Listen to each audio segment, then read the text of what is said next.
The biggest downside when I think about the negative narrative is really about the new generation. Hugely creative, but the problem is that they've been fed on a diet of our negativity. The biggest downside when I think about the negative narrative is really about the new generation.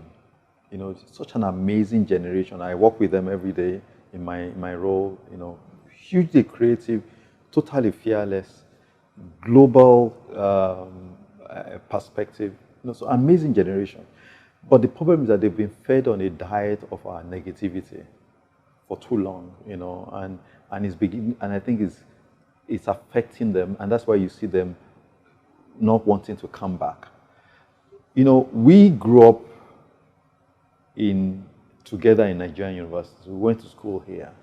We met our wives in the universities or met our husbands in the universities. I mean, the elite send their kids to public secondary school, send their kids to public universities. And for that reason, we have a lot more attachment to this country than the new generation. Because now we've sent them all around the world. Not changing the narrative we sell to them, I think, is doing them a disservice. Because we're robbing them of the opportunity that this market provides. I'm always, as someone who's spent a long time outside of Nigeria, now coming back, I'm always amazed because it's able to then contrast what you've been used to what you see in Nigeria. I'm always amazed by the negative narrative that Nigerians seem to be in love with. Everybody's trying to outdo the next person, telling a more dire story about not just our current reality, but our outlook. And I think that's so unfortunate. Yes, we have challenges, like most developing countries do, but we have such huge potential. And I think my biggest worry is that the way we see ourselves might actually impact on our potential, not so much the reality of what we're experiencing. So I think we have an opportunity to change our narrative. We have an opportunity to love our country. What I find amazing is if you go to Kenya, they have the same issues we have.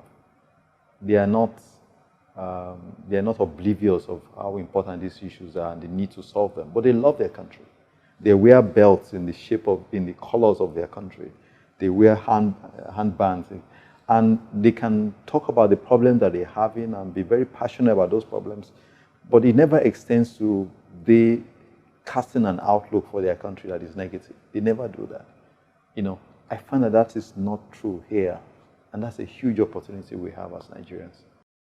I think we just got to give people awareness about it. I've had many people tell me, "Oh, Kelvin, you can't come with this good narrative about Nigeria because people are going to shut you down," and so on. Yet there have been people who have shut me down, but also I've found people who have won over to thinking differently. They're beginning to say, well, to be honest, maybe it's not so bad, Kelvin. Maybe there's a lot to be grateful for, and then they begin to share stories like, oh yes, even when I traveled for summer, I meant to stay for 2 weeks, but to be honest, after a week, I wanted to come home, and things like that.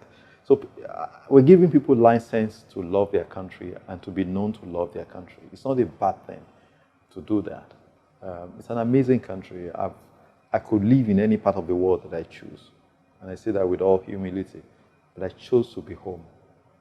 I know the traffic can be mind-boggling. I know, power can be an issue and all that. And I deal with all these realities like everyone else. But I still love my country in spite of that.